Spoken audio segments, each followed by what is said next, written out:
Good morning, everyone. Thank you for joining us for the first session of the U.S. Embassy's Media Development Snapshot Speaker Series. We are very excited to have Professor Stephanie Edgerly, who is going to be speaking to us today about combating disinformation and misinformation. Stephanie Edgerly is an associate professor with a specialization in audience insight. She's also director of research at Medill. Her research explores how features of new media alter the way audiences consume news and impact political engagement. She is particularly interested in the mixing of news and entertainment content, how individuals and groups create and share news over social networking websites, and how audiences selectively consume media. Edgerly teaches courses at the undergraduate and graduate level in journalism, as well as integrated marketing communications. Her teaching philosophy prioritizes making connections between theory and daily life, learning by doing, and encouraging discussion. Recent research projects include exploring how different individuals understand and make sense of the news media landscape. This includes a project examining how young adults define and distinguish news in creative and diverse ways, and a project uncovering different patterns of news exposure among U.S. adults, and how this relates to levels of political and civic participation. Past research projects have examined the effects of uncivil and humorous news talk shows, YouTube videos, activism and political movements, like the Occupy movement and California's Proposition 8, and online news searching behavior. Edgerly is currently working on a series of research projects identifying the factors that shape judgments about fake news and various strategies people employ for verifying news claims. She's also involved in a multi-year study examining the political and news socialization of adolescents and young adults. Dr. Edgerly is a faculty associate at Northwestern University's Institute for Policy Research. She is also a member of several professional associations, including the Association for Education and Journalism and Mass Communication and the International Communication Association, ICA. So thank you very much for joining us today, Dr. Edgerly. I will turn the floor over to you, and then we can have a robust discussion. Thank you. Yeah, absolutely. That was a lot of information for so early in the morning. I'm going to go ahead and share my screen with you and pull up,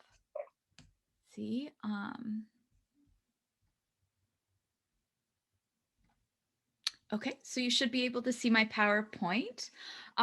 Thank you and good morning. It's afternoon. I'm speaking to you from Chicago, Illinois in the US. So thank you for having me, and I'm really excited to share with you some of my teaching as well as research.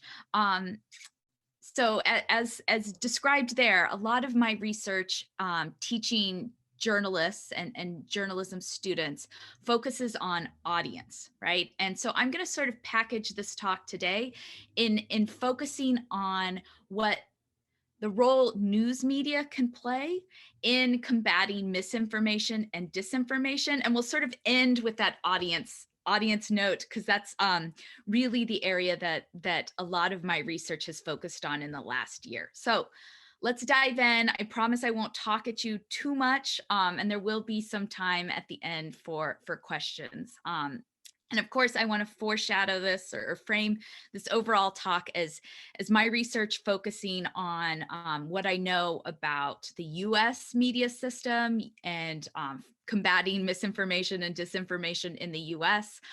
So I'm always really interested to hear what connections or where there's similarity or difference in what we're seeing in the United States.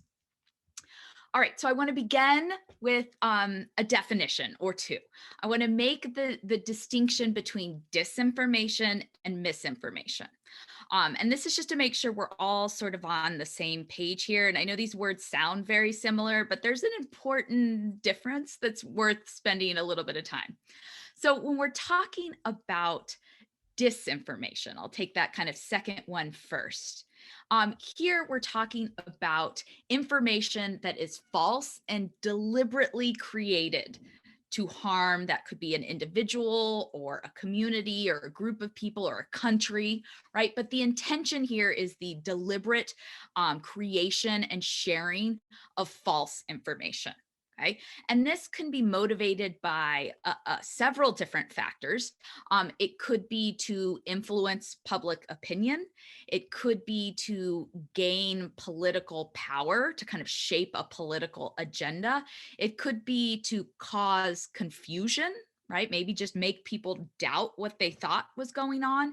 And it can even be to entertain, right? To kind of prank people. So there are a range of kind of motivations here, but the key distinction being that this is somebody or a group of people that are deliberately creating false information. We want to separate that from misinformation, which is information that is also false, but it's unintentionally created or unintentionally shared. And there's really not a knowing intent to harm. Okay. So misinformation is not good either, right?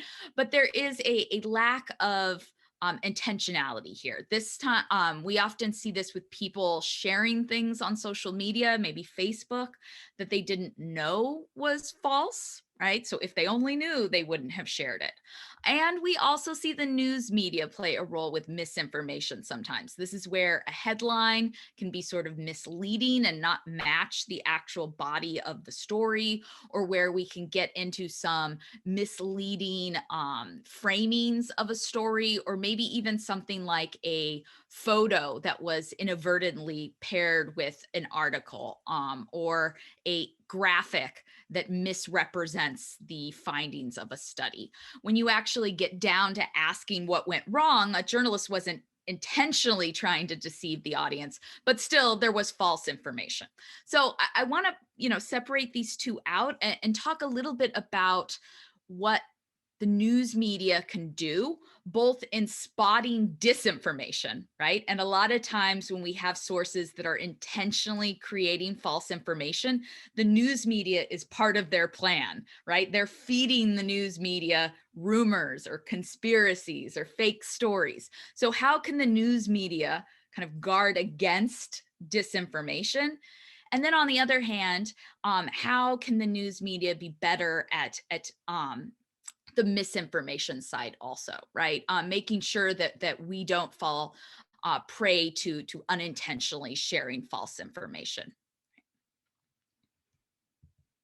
Okay, so here are the three basic principles that I'm gonna just highlight for you. These are clearly really big topics that we're just gonna scratch the surface of, but I'm hoping to give you some good food for thought. And then I'm happy to talk in more detail about each of these three. So we'll start with some basics on verification, really with an eye on that disinformation and how can you safeguard against disinformation. Then I'll talk a little bit about how you debunk false content, right? How do you make corrections when you notice that there is a rumor that's spreading? And then we'll end, as I mentioned earlier, talking a little bit about the role that audiences can play in interacting and helping combat misinformation and disinformation. All right, so let's jump in a little bit. So a reality of today's media environment is that there is a lot more content coming at journalists, being shared with us, right? We are getting a lot of information, especially online, especially with social media sites, with people sharing stories, sharing images, sharing videos. And so verification becomes a safeguard towards making sure that we aren't publicizing and giving a platform to information that is false, that is that like disinformation, right? Now, verification is clearly a part of journalism, right? Journalists on the call will be well schooled in this. But another reality of our media environment is that there's constantly new ways of verifying, right? New tools for doing this. And it can be a little intimidating to try to figure out what tools to use when. But at the core are 5 pillars of verification. And these hold no matter what new tools we're talking about or what new type of media, whether it's an eyewitness video or a meme or a manipulated photo, the basic checks that you have to do are the same, right? And The more you know about each of these pillars, the stronger your verification will be. So I'm just going to quickly drop through, each of these 5, and then I'll give a couple examples and some tools that might be useful for you. Okay, so the first is providence, right? This is the first pillar. And what I mean by this is the origin of the thing that you are investigating. So the first big question is, are you looking at the original content? This might be the original account that published the photo. This might be the original Facebook page that shared the original photo, but you're trying to start with the original form, not the people that have shared it over and over again, or not somebody who a friend of a friend took the video. You're trying to find the original video, right? And the reason for this is that if you're not looking at the original content, right, you might miss some of the additional clues that come later, right? If you're not looking at the original, there might be a lot of other details like who posted it, where, when, and why that you might also be missing, right? Which can sort of set your whole verification quest off on the wrong track. So the first step is always trying to get to the original content. And in some cases, this might be asking, the person who posted it on social media to send you the video, right? Oh, I took this video with my phone. Well, can you send me the original video? Here's my email address, or here's my WhatsApp number, right? I want the original video. I don't want it through Facebook, okay? The second kind of pillar is the source. So who is the source? And by this, I mean, who created or captured that eyewitness video or took the photo, right? And this can be hard to nail down, especially when things circulate and share. And it's like, wait a minute, what was the original content and who was the original person that posted it? But it's really important to try to find the original uploader, because then that allows you to pull back some of the layers, right? And examine what are their credentials? What other types of content have they posted? Does it make sense that they would be in the location that they're saying that they're in, where this event took place? Can you find any contact information? Because of course that becomes really valuable, because then you can actually contact the source. And increasingly when we're talking about Twitter and even Facebook and Instagram, is the original poster a actual human being, or is it an automated bot? Right? All of these are sort of questions that allow us a little bit more detail in understanding who the source of the video is. Next is the date, or when the content was created or captured. And this can be different than when it was uploaded to social media. So the timestamp on social media may not be when the person actually took the video, right? I took the video in the morning, and then later in the day, I posted it to Facebook, right? Ideally, we want to know when the photo was taken, when the video was captured. And you want to be able to match that up with the timeline. So if a video was captured right after an earthquake, right, you want to be able to fact check that, right? You want to be able to say like, okay, well, let me make sure this timeline matches up. Again, one of the ways you can do this is by getting some metadata from the photo or the video. But in order to do that, you need the original video or the original photo, not the one that you see circulating on social media. So that's why the source and being able to contact the source to get the original content becomes really important. Similarly to date, where was the content created or captured? Social media sites will often allow you to geotag a location, but this isn't necessarily the same as where the content was captured. Geotags can for sure be wrong. So this is where good old-fashioned skills of verification come in, like using your eyes to observe content, right? Looking for weather, right? What is the weather like? Was it raining on the day that the earthquake was said to have happened, right? So like matching up the story to make sure that the weather is similar to what was happened on the day that the video was supposedly captured. Looking at clothing, right? Looking at trees, distinctive or unique geographic mountains or fields or major roads or buildings, right? All of that, especially if you have knowledge of an area, right, can really help you verify if a video is actually taking place where the source is saying that it indeed took place. And then lastly, this one's a tricky one, motivation. So why was the video captured? Why was it created? And why was it uploaded to Facebook? It's impossible to know this for certain. Ideally, you would be able to ask this question to the source, and I'll give you an example of where that can be really helpful in a second.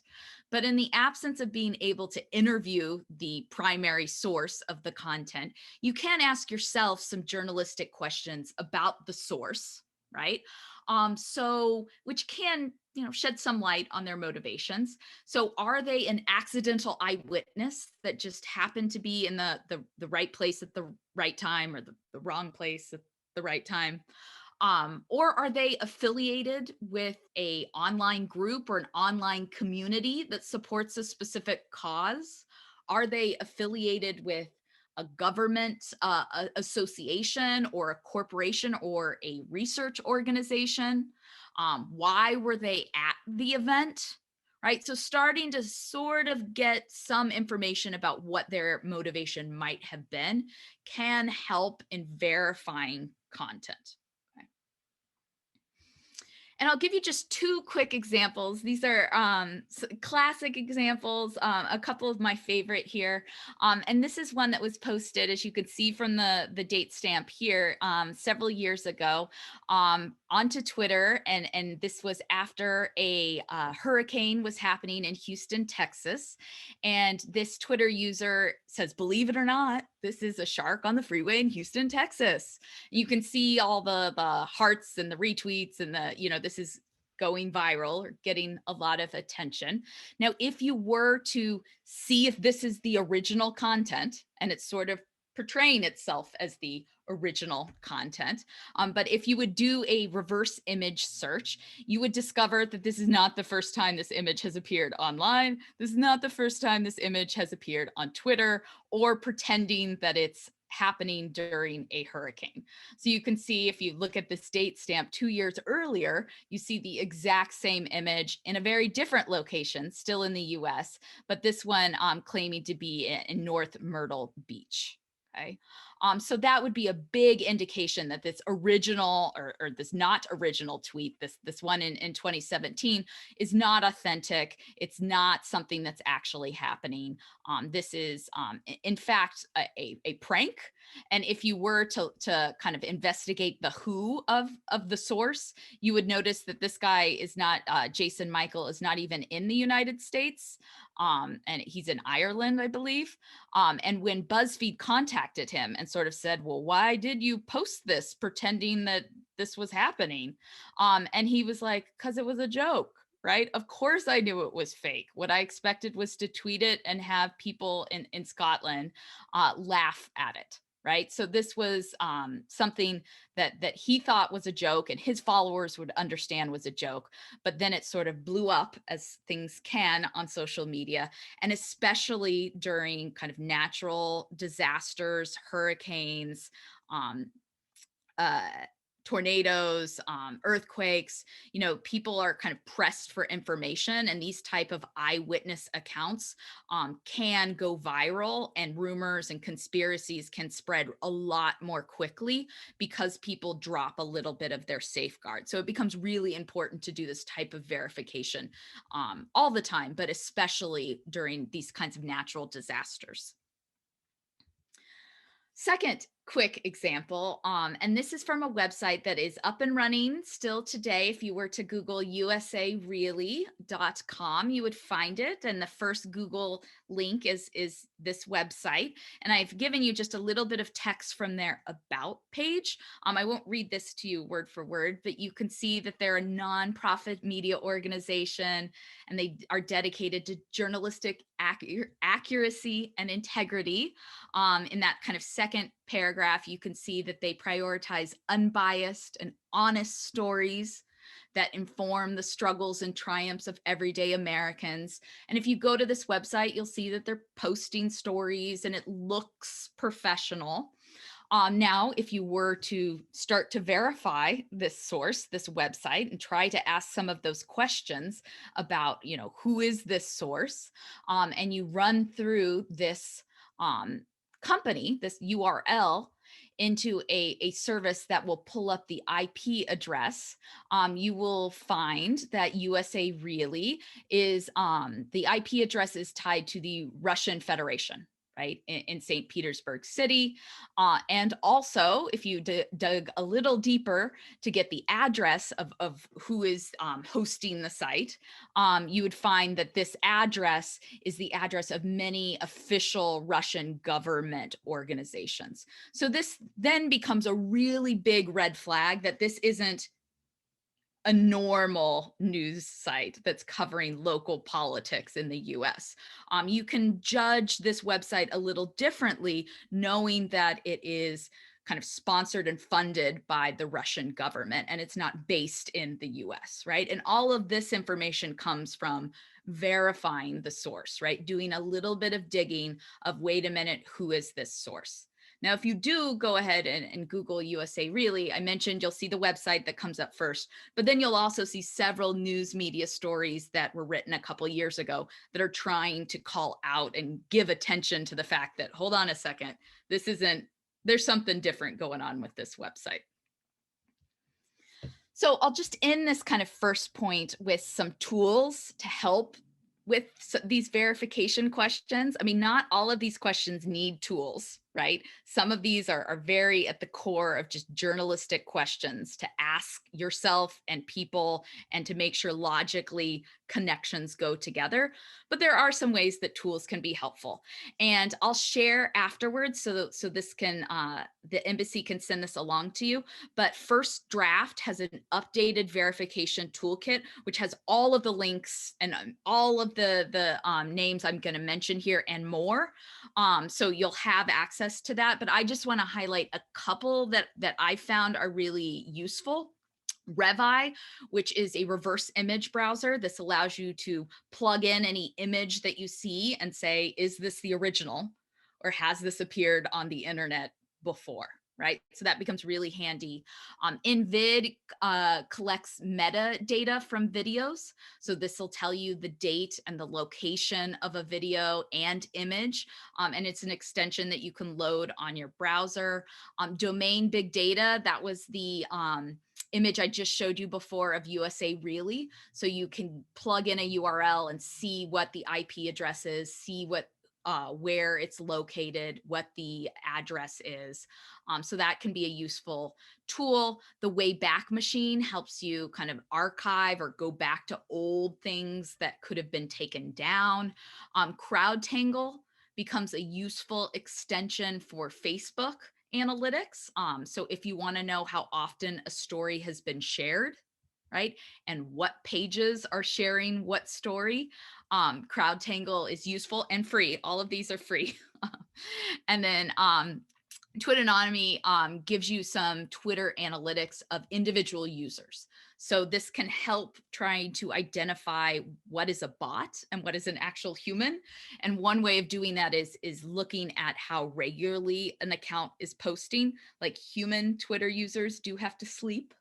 And we're not like machines in how we are like constantly tweeting 20 tweets every 20 minutes, right? We're more irregular in our posting habits. And so basic kind of analytics software can help in identifying some red flags.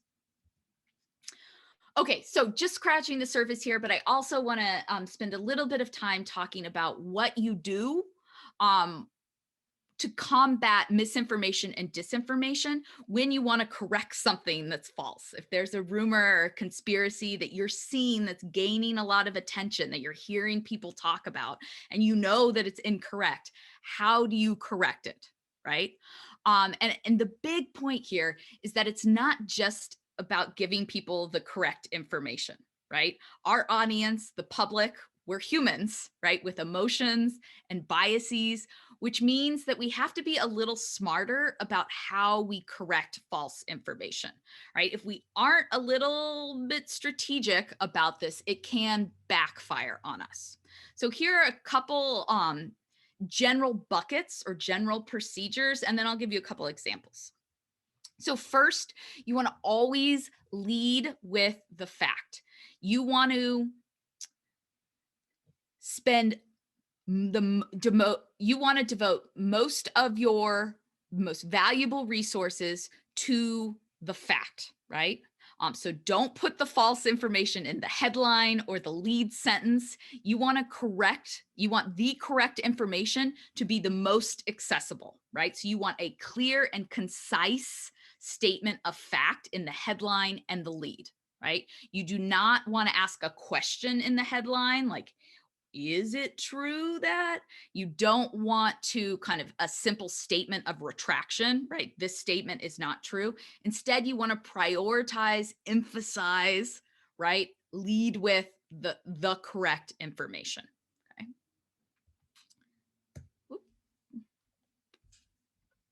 Next, you will often want to say that there's this rumor going on, or there's this conspiracy theory. It's really hard to like debunk something without mentioning the thing that's false.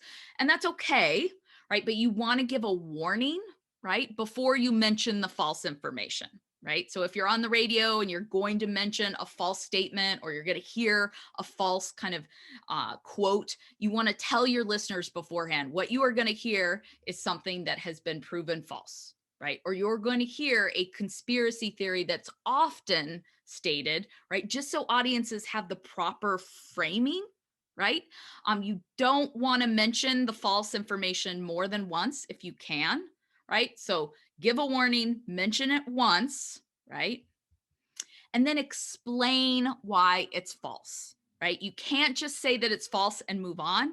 You need to provide your audience, your listeners, your viewers with the reasons why they should be skeptical, suspicious, doubting of that original piece of information, right? So why is it now clear that it's wrong and the alternative is best, right? This could be cherry picking specific information from a scientific study, or it was discovered that the original source was deceptive about their involvement. But you want to give audiences something to kind of hang on, that why question, not just, oh, it's wrong, but oh, it's wrong because of this. And then lastly, you want to restate what's true, right? Reinforce the correct information multiple times if you can. So here's just an example, this isn't a headline, but this is just giving you an example of debunking a vaccine myth in the United States. And the prevalence of this myth is a little bit related to why we're having some vaccine issues related to the COVID-19 pandemic. But this has to do with HPV vaccine and this myth, this idea, this conspiracy that this specific vaccine causes injury, right? So if you want to debunk this myth, right, the first thing you want to do is lead with the fact. So you want to mention that large scale studies have found no link between these two things, right? The vaccine and autoimmune systems. And all the scientific evidence tells us that this vaccine is safe and effective, right? That's clear, that's concise, and that's up at the top, right? You're going to then introduce the myth, right? One common vaccine myth, right? So people now have the right scaffolding to understand that this is not true. This is a myth, is that this vaccine can have negative implications, right? And the evidence that's cited for this is often kind of a child that got a vaccine and then had some adverse health implications afterward. Now, why is that a myth, right? You got to do a little unpacking here. Well, you wouldn't want to believe just one story, right? One stories do not fall into the trap of correlation for causation, right? Just because a vaccine and an injury happen at the same time does not mean one causes the other. And what I like about this example is that it even mentions like the logic of this would be thinking like wearing lucky colors at a sport game leads your team to winning, right? Like that's not logically how those two things would go together, right? And then it doubles down again and just mentions that, you know, we can be easily misled if we look at a single experience and aren't looking at large scale examples. And then it just ends with reminding people of the factual information. Okay, so I just want to give you a couple examples of this. Here's just one more. I won't walk through this in as much detail, but I like this one because you can see the headline, right? And the core fact communicated. This one also introduces visuals, which can be very, very helpful in reinforcing the correct information. And again, you just see examples of that template that I mentioned to you earlier, leading with the fact, giving a warning that you're going to see a myth, not spending too much time on the myth. The myth here is in this kind of orange bucket here. That does not get that much space and it's kind of in the middle. And then explaining why it's wrong. And then you again would want to exit reminding people about the scientific consensus that global warming is happening, right? So I'll just end that kind of section with a couple general tips here. A lot of these are motivated by the US context. So debunking the idea, not the person, right? And this becomes important when we talk about partisan politics in the US. So make it about the issue at hand or the idea, not about the individual person, because people can have ties to a person, a politician. Instead, make it about vaccines, not what a politician is saying about vaccines. I mentioned earlier, adding visuals can be really helpful. Don't debunk small stuff. Now, media organizations cannot, do not have all the time and resources to do all the debunking that is needed. So you have to prioritize, and debunking the small stuff is often not worth your time, especially if it's not well known. And you do risk giving it more exposure than needed. So that could be a way to kind of prioritize, right? Don't debunk the small stuff.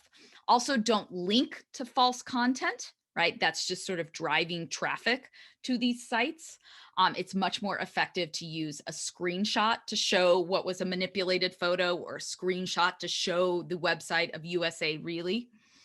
And then this last point, which is going to relate to the last overall point, is be open with your readers or your listeners about how news is gathered and the verification process. Let them know all the hard work you went through in making sure that something is verified, or in explaining why something is debunked.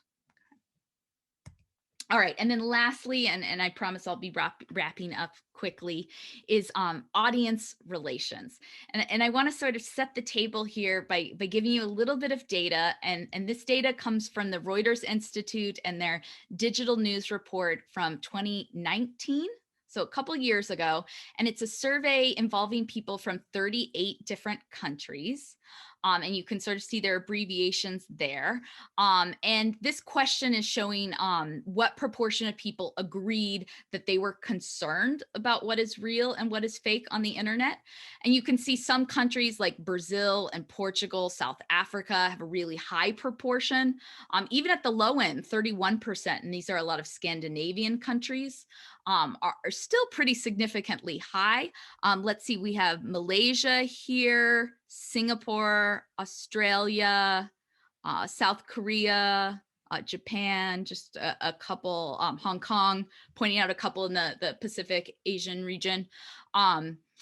But what's clear from this, why I'm showing you this, is overall, right, 55% of people here in this study, this global study, are concerned about what is real and what is fake. So it is clear that people understand that there is false information online, and they're concerned about what is real and what is fake, right? So we don't need to convince people to be worried, right? The other finding I want to show you, same thing, same report, is the percent of people who say they often or sometimes avoid the news, right? Again, you can see some countries are a lot higher, Croatia, Turkey, Greece. You can see like Hong Kong and Japan are fairly low in news avoidance, right? But this is something in the US, we're seeing a rising portion of people that are just avoiding news. And I'm showing you these two pieces of data because in my research, I found them to be related, right? The more we are aware that there are false things on the internet and you have to be concerned about what is true and what is fake, a lot of people's response to that is to just check out and say like, well, I'm just going to avoid the news because I can't tell what's real and what's fake and everybody's trying to lie to you and I don't know who to trust, right? And so this last point of audience relation is how can we build off of that concern? If people are concerned about what is real and what is fake, news organizations are positioned to help people figure that out. And so how can we build an audience, right, that can help combat misinformation and disinformation? News organizations need audiences, right? So they're sort of this integral part of the equation, right?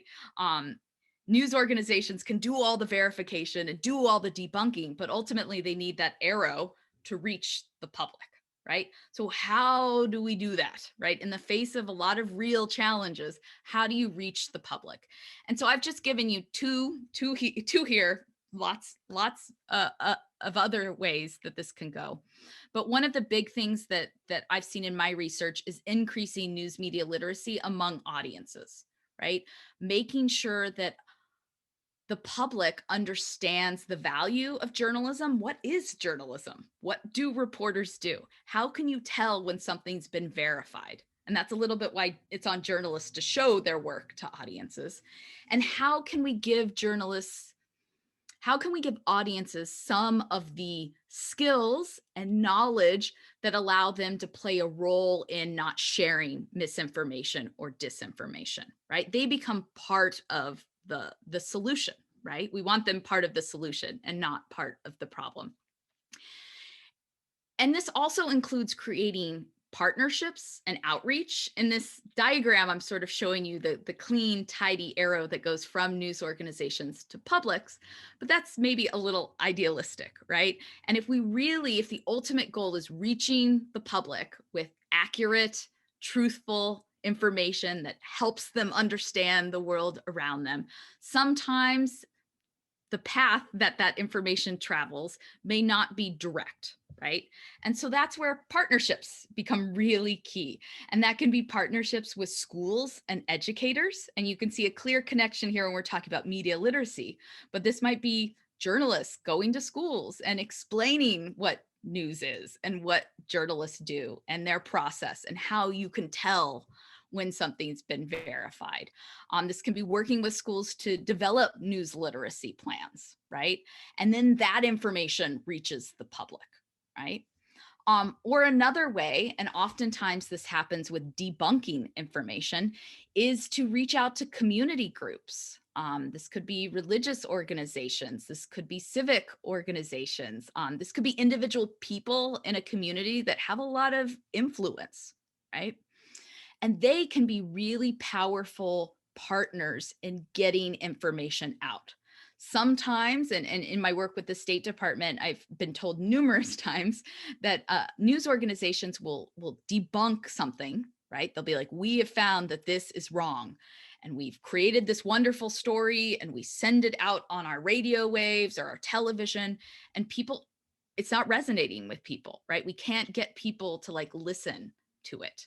And that's where community groups and community outreach become really important, because if you can partner with a community organization and give them your story and let them kind of wrestle with it and understand it and ask questions about it and then talk about it in their own words with their community members, that becomes an additional pathway for your work, for that hard journalistic work to find its way to the public.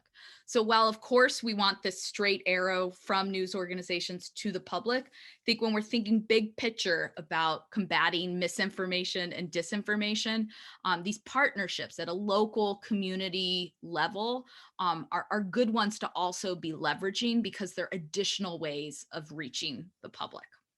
All right, so with that, I think I talked a little longer at you than I meant to, so apologies for that. But I'd be happy to take any questions that you might have for me.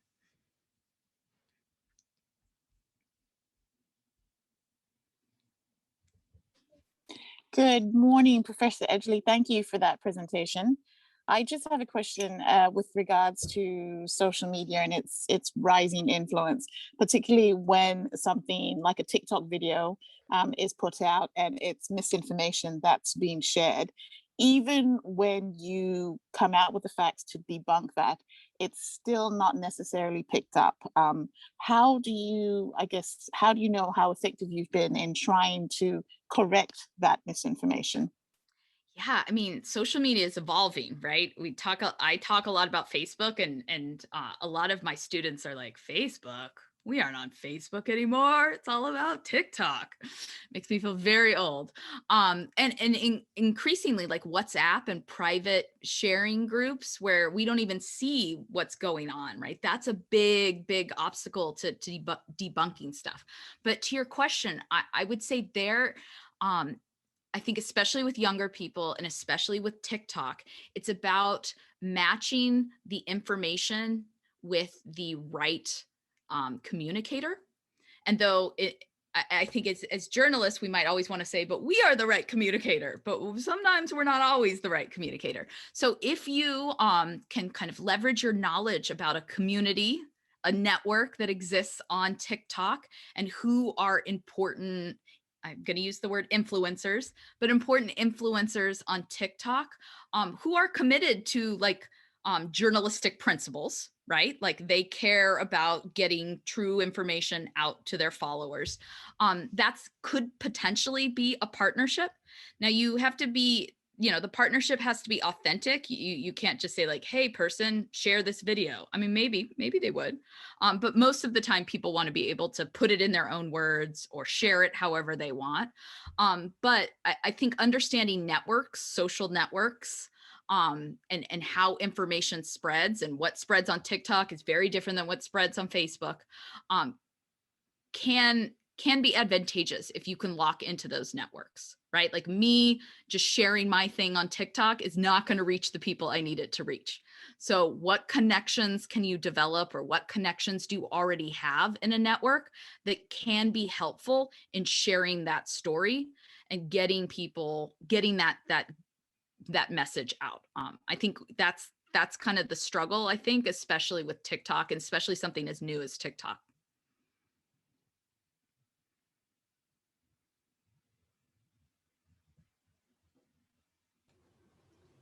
Thanks for the question, Maggie, and thank you, Professor Edgerly, for your response. Any other questions from our audience?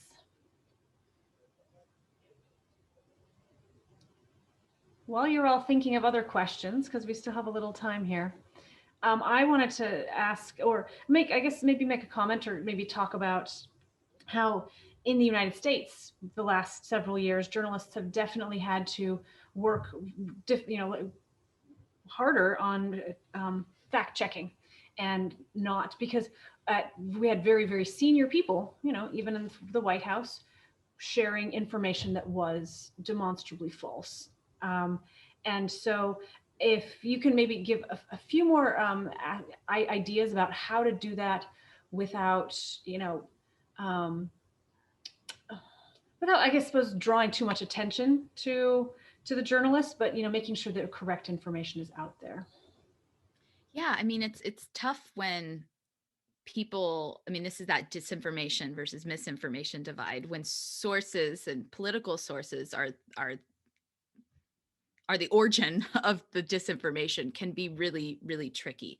I would say in the US, because we're dealing with such partisanship, My goal or my suggestion is always to avoid things like, I used to tell people, avoid mentioning Trump if you can, right? Don't make it about Trump, right? Make it about the issue. Don't make it about Republicans versus Democrats. Make it about the issue.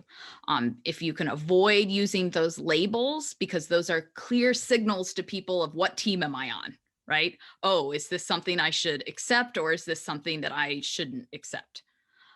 If you can avoid giving people those clues about like team blue versus team red, team Trump versus team not, then people have to pay attention a little bit more and read, or listen to what you're trying to fact check.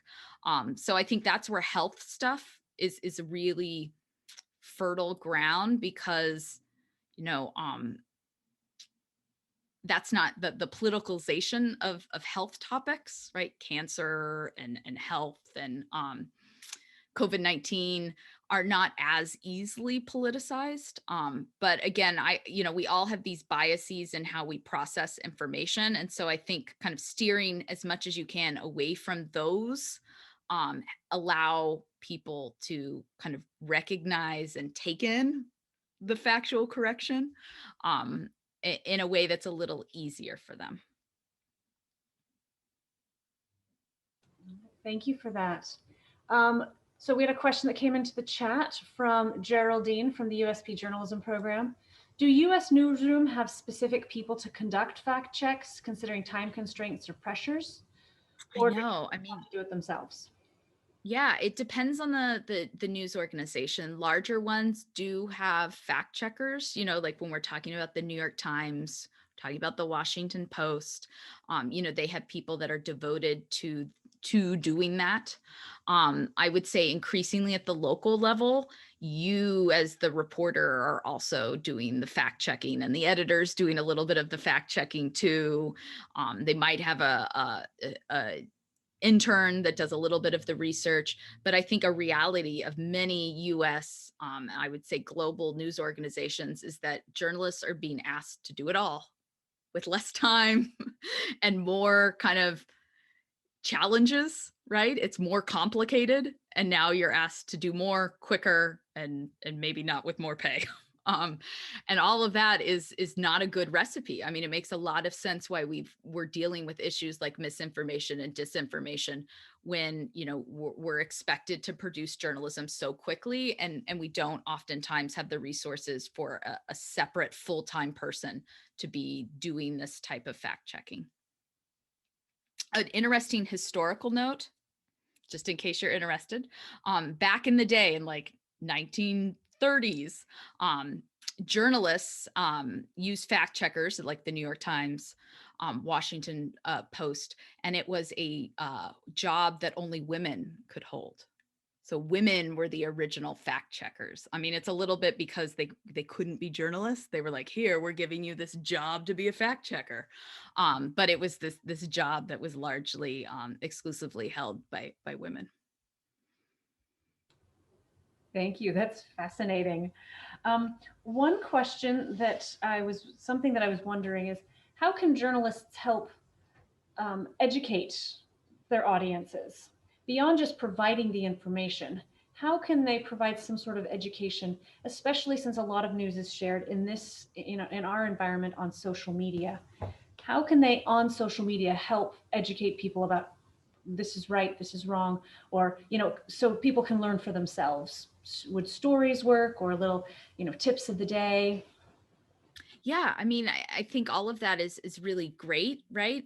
Coming up with posts about like questions to ask yourself, or our process, right? And explaining like why you wrote the story you wrote and what types of verification strategies you went through in order to produce it, and having that post come like alongside your story I think is really effective. And we have some studies and some experiments in the US to suggest that that's the case. I think for far too long, we were teaching our journalists in the US to like not show the audience all your work, right? Like, don't show your work. The audience doesn't need to know how many people you interviewed or how many, books you consulted. And now we're sort of seeing where that leaves audiences at a disadvantage because they aren't able to tell what news organizations, what Facebook pages are, producing content that do go through that process and which ones don't. And so now we need to, as you mentioned, kind of give audiences a little bit more so they can tell, right? They can pick out the differences. So I think Facebook pages become a great way of doing that.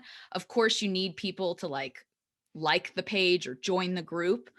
So that's where, again, sorry, this is my marketing hat that I'm wearing, but those community outreaches become really important. If you can partner with a school program to say, like, we're going to create a group for this school and our stories where we give you some behind the scenes information about all the stories we produced. And I realize as I'm saying this is now more work that you're being asked to do.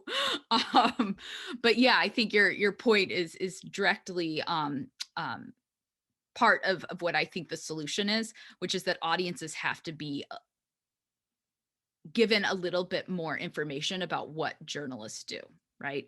Largely, and I'll just speak from the US context, the US public does not know what journalists do. Many of them do not know journalists, right? They have this perception that journalists are very different from themselves, and they don't realize that they go to church at the same churches that they go to, or they send their kids to the same schools. And so it's a little bit of developing that connection while also explaining the work of a journalist. Oh, thank you very much. That's super helpful. We've got some more questions that have come into the chat box. So one is, if journalists debunk or verify misinformation or disinformation, but they're unable to get the story out because of certain legislation or editors self-censoring, how can they work around that? How can they share that information? Yeah, Geraldine, that's such a good question. And I think that's really like context specific, right? Not every organization and every country and every region has the same kind of protections or rights. Certainly I several years ago was talking in the Philippines, and that country is facing a lot of challenges regarding journalistic freedom. My this is tough. It's tricky. I would say that's where kind of that indirect pathway to audiences becomes really important. That's where if you can't get the story on the radio, or you can't get it on, the airways or in the paper, can you get it to travel by word of mouth? Can you get it, can you give that information to a community group? Can you give that story, and that might just be telling somebody, but if you can tell the right somebodies, and then they tell somebody and they tell somebody, right, that can be kind of the indirect way that kind of important information reaches a larger audience, if you're finding some kind of friction or some resistance in the formal organization. Very good tips. As you know, every media outlet and every country has their own challenges with the media environment and landscape. So these are all useful. It's maybe time to pull out that Viber group.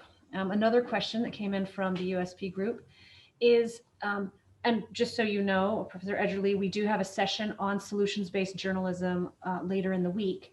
But the question is, going back to news avoidance, is there a growing interest in constructive and solutions-based journalism, stories that are not solely facts, but possible solutions? Yeah. I think, overwhelmingly, when I do research on why people don't consume a lot of news, I hear, two things, because it's all negative, right? And just like, I cannot hear more negative things. Or I hear like, I don't know what's going on, and I don't know how to engage and where to even start. And most of the time what I see in the news doesn't apply to my life, right? Like, I do a lot of research on young adults. And so I get a lot of kind of 20-year-olds that tell me, like, news, that's just old white people talking about their problems, right? That has nothing to do with my life and my struggles. And I think that's a really valid, especially when you look at a lot of content, that's a valid critique. And so I think these efforts, these smart efforts that are really engaging with research and what we're finding, to say like, well, can we put out more solutions based stories about what people have done in a community that leave you feeling a little bit more, I mean, they're not always positive stories, but you feel a little bit more efficacious. Like, people are out there doing stuff. It's not just problem after problem. It's here's how people solved a problem. Or engaged journalism, where you really embed yourself in a community and you ask them, like, what are you struggling with? What are the big questions that you don't know? And how can we best tackle this? And it's not always a long print article. It might be a radio program. It might be a serial radio series, right? Being open to your audience's needs and habits in a way that I think engaged journalism models is much more willing to do. I think all of those are really great. So I'm so glad to hear that you have another session devoted to that, because I think that there's a lot of energy in the US around those models. Outstanding, thank you. We have another question that came in from Rosie. What are some tips for journalists who face they face getting attacked online because they've debunked something, they have shared some myth, they have gotten the truth out there about something? What are some strategies these journalists can do to protect themselves from being attacked online or in their lives? Yeah, Rosie, I mean, this is such an important question, especially one that I think women journalists feel maybe a little bit more than their male counterparts. Managing your own social media is tricky, because, as we've referenced before, social media is part of the ways that you disseminate information, and oftentimes, that is your personal account. I always encourage my students to not feel like they have to make their personal account the news organization's account. So to some degree, if you can separate, the official channel, the official page that, shares stories, and then your own personal one that you can kind of make private and not have your name shown, or maybe not have your photo shown, that can be one way. But that doesn't work for everybody, because some people find themselves in a situation where their personal account is where they're doing the most good in disseminating information, and they built a network based on their own personal identity. And so they are using their own account for a lot of their journalistic work. I would say report people, report them to Facebook, especially if it is, like physical harm, or they're threatening you in some sort of way. Facebook is not quick moving, and they do not respond to every thing that is flagged. But if enough people get flagged over and over again, it does trigger, automatic suspensions on accounts. So I would say, make sure you understand how to report people and how to flag people. Block people, absolutely. But it's really, really tricky. I think you need to take care of yourself. I think you need to not be afraid to take social media breaks also for your mental health and physical health. But it's a big, big issue that I think, in my personal opinion, social media sites need to play a little bit bigger role in the protections that they afford journalists. But I don't know how realistic that will be. All right. Thank you so very much, Dr. Edgerly. This has been an incredible experience. One question has just come in from Naru. So maybe one last question and then we can wrap up. Mm-hmm. How do you deal with information saturation that may overwhelm your audience, particularly when it's talking about really tricky things like the COVID vaccine? How do you deal with an infodemic when there's so much information? Yeah, I mean, cutting through the clutter is like the key struggle. I think you want it to be a balance between attention grabbing, but not sensational, right? So this is the trickiness. This is where like disinformation sort of has the leg up, because they can just be like, wow, craziness, and like get your attention, right? Journalists, are not trying to play by that deck of cards. So, but you want to position things to get people's attention, whether that's at the top of the screen or whether that's using a nice graphic or something to that effect. I think personalization also helps.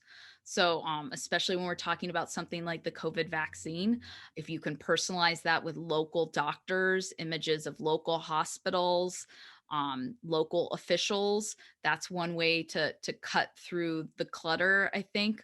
But it's such a reality, Joe, that people are feeling very overwhelmed and very kind of fatigued, news fatigue. And so I think we have to be smart about not contributing to that ourselves. So, cranking out all the news stories. Do we need to be posting on Facebook 25 times a day? Or is, 7 posts better if they are, quality and really attention grabbing? Because certainly we don't want to ourselves be contributing to the saturation. But I think you're absolutely correct that lots of us are dealing with that. So thanks for the question, Joe. And thank you again, Dr. Edgerly. Joe, one final thing. The second session today is about using multimedia tools, which can sometimes help with making the information a little bit more accessible. So please feel free to log on for the next session. Again, thank you so much, Dr. Edgerly. This has been super helpful, very informative. Thank you everyone for your questions and for participating here. Thank you for your time. This is a really big topic and I love the way you presented it. So thank you very much. Have a wonderful day.